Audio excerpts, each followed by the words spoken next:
Hi Laura, it's Scott with Otterskin Roof Gear.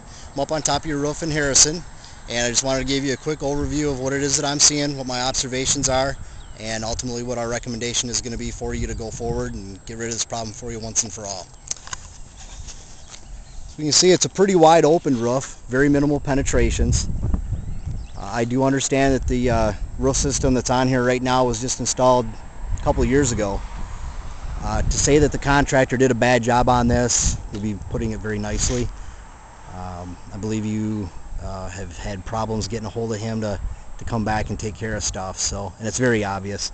I mean, it's just a very poor installation, starting with the low grade of torch down membrane that he used all the way to the installation practices.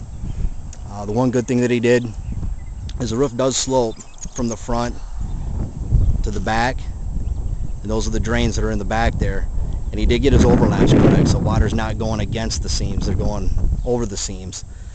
Let me give you a couple of close-ups here. For example, on this seam here, and probably on about 90% of all the seams on this roof, there's absolutely no bleed out. And the bleed out comes when they're torching it down, that the tar base underneath should bleed out over onto the next piece of membrane, similar to what we're seeing right here, but it should be the entire length of every seam, and you should probably have a bleed out anywhere from, oh gosh, a good ½ inch to 1.5 inches along that entire span.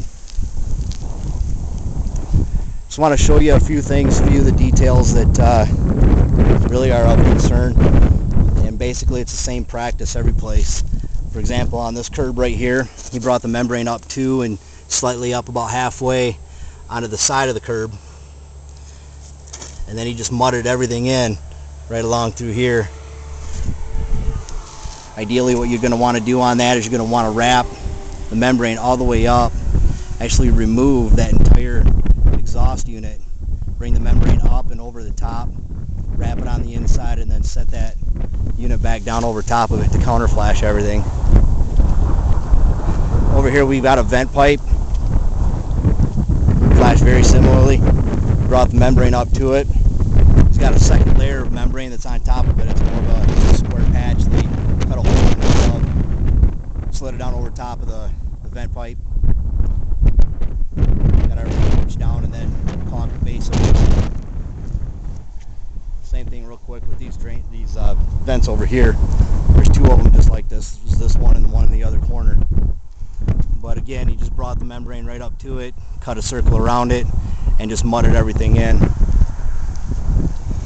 Over here on the drains, these drains are a clamp mount style drain. And with a clamp mount style drain, what you want to do, you want to take this mounting flange right here, you want to take this off, bring the membrane across into the drain head itself, and then put this mounting flange back on and resecure the mounting bolts to it. And basically what he did is he just left everything as is, brought the membrane up to the side of it, and caulked everything in. He did try and get a seal on that right there, as you can see, but that's failing as well. And then once that's done, then the drain cover sits back on to keep debris from sliding in. A couple things I just want to show you real quick too that I'm seeing throughout the roof, but just as an example. Got a lot of seams where it's just wide open, where I can stick a hand right in there. And don't worry, I'm gonna throw some roof patch on that for you before I leave here. And there's other areas along this seam where they've had rain over the weekend that leaked in. You can see like this area right here. I'm not sure if you can see that water squirting out right there, but a lot of the seams being open like that's allowing a lot of water to come right in. So those are my observations. Recommendations, I guess at this point, any kind of repair work that you do on this is just going to be throwing bad money after bad money after bad money. I mean, there's so many liability areas in this roof that, I mean, I don't think there's a contractor that would guarantee any repair work that was done up here. The upshot is the core cut results show that the underlayment underneath is dry, so we're not dealing with a saturated roof that we'd have to remove. My recommendation on this is to install a single ply vinyl membrane right over top of what's here.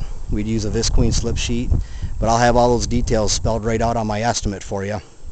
It'll be a very cost-effective estimate in that there's very minimal penetrations up here. It's wide open. We'd be able to get this on and in and out for you, no problem. The nice thing is, once that's on, everything is welded together instead of like torched down or glued together, so you're not worrying about something that's going to break down over time and fail. Once those welds are in place, that seam is never going to come apart, and the two pieces of vinyl actually become one. So you literally have one continuous piece of vinyl. It'll go from side to side, front to back. We'll wrap the membrane over the edge of the roof and terminate it to the outside. All of these penetrations that you see here are going to get prefabricated boot flashings that'll go on. For the pipes, it'll have a skirt that gets welded down to the deck, and it'll have a sleeve that'll wrap around the outside of that penetration, whether it be a vent or a curb, and we'll get it sealed about 8 inches up off the roof. With the drain, it's just the opposite. What we'll have is a skirt with a sleeve welded to it, and that sleeve drops right down inside of the drain pipe and gets sealed in there with a couple of clamp rings. And then the skirt gets welded down to the roof deck. So now you have one continuous piece of vinyl membrane that's going to go across the roof to the drain and down inside the drain, with no place where that water can actually get into the drain head and fail and cause a leak. So it's a very good system. It's manufactured by Duralast, carries a standard no-charge warranty for 15 years, and it covers both the labor and the materials. There's no exclusions in it for ponding water. There's no exclusions in it for consequential damages, which means if there's some low-lying areas up here that do hold some water, the warranty will not void. It also means that if there is a leak, and because of faulty material or labor, that the warranty will cover the contents of your facility as well. So all over, it is a great system, and it's a system that we install 52 weeks a year. I'll have a lot of that information for you in the estimate and everything, but I just wanted to take this time just to show you my observations and recommendations up here. Oh, one other thing, I guess. I have no idea what this was all about, but he's got chunks of carpet that are semi-secured down to the roof with strips of membrane. So just a lot of these crazy things that I'm seeing that he did up here that, you know, if I'm seeing this level of ineptness, I'm just wondering what's going on underneath. So anyway, I'll let you go for now. If you have any questions, give me a call anytime, 989-779-0138, and I look forward to working with you to take care of this problem. Thank you.